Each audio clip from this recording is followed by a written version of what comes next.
జగన్ గారు 5 సంవత్సరాల పాటు ముఖ్యమంత్రిగా పనిచేశారు. ఒక బాధ్యతాయుతంలో పదవిలో ఉన్న వ్యక్తి ఆ రకంగా వ్యాఖ్యానాలు చేయడం సరికాదు. సభ్య సమాజం అటువంటి వ్యాఖ్యల్ని హర్షించదు. ఎందుకంటే పోలీసులను బట్టలు నిలబెడతానడం, వాళ్ళ ఆత్మస్థైర్యాన్ని దెబ్బతీయడం అది ఒక అనాగరికమైన వ్యాఖ్యగా గుర్తించాల్సింది.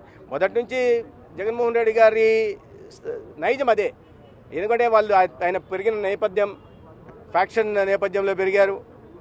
అణచివేత కారణంగానే మనం అధికారం చెలాయించని ఆయన బలంగా విశ్వసించే వ్యక్తి. ఆయన 5 సంవత్సరాలు ఆయన ముఖ్యమంత్రిగా అదే రకమైన పాలన అందించారు.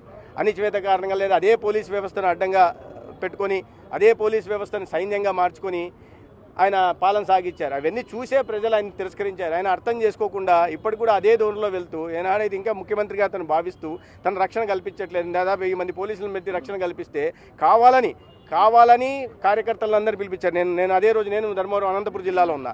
అనేక మంది నాకు మదనపల్లి ప్రొద్దుటూరు నుంచి ఫోన్ చేశారు. అన్న మేము కూడా అక్కడికి వస్తున్నాం, మా జగన్మోహన్ రెడ్డి గారు వస్తున్నారు కాబట్టి తర్వాత మిమ్మల్ని కలవచ్చా, దేనికి వస్తున్నారనే మా పార్టీ మాకు చెప్పింది.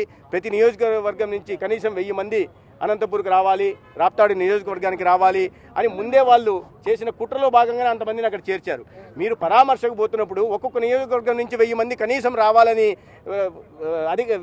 మీ నాయకులని ఆదేశించడం ఎందుకు?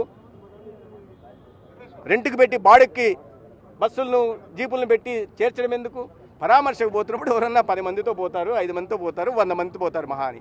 1000 మందిని అక్కడ చేర్చడం వెనుక ఉద్దేశం ఏంది అంటే దాని ద్వారా తనంతకు తనే సృష్టించుకొని తద్వారా సానుభూతి ఏదో మళ్ళీ తర్వాత గగ్గోలు పెట్టి ప్రభుత్వం పట్టించుకోవట్లేదని బాధ్యత కల్పించట్లేదని గగ్గోలు పెట్టి సానుభూతి పొందే ప్రయత్నం చేస్తున్నారు. ఇటువంటి డ్రామాలు అనేకం చూసాం మనం. చిన్నాన్న హత్య కేసు దగ్గర నుంచి, కోడికత్తి దగ్గర నుంచి, రాళ్ల దాడి దగ్గర నుంచి అనేక రకాలైన డ్రామాలు ప్రజలు చూశారు.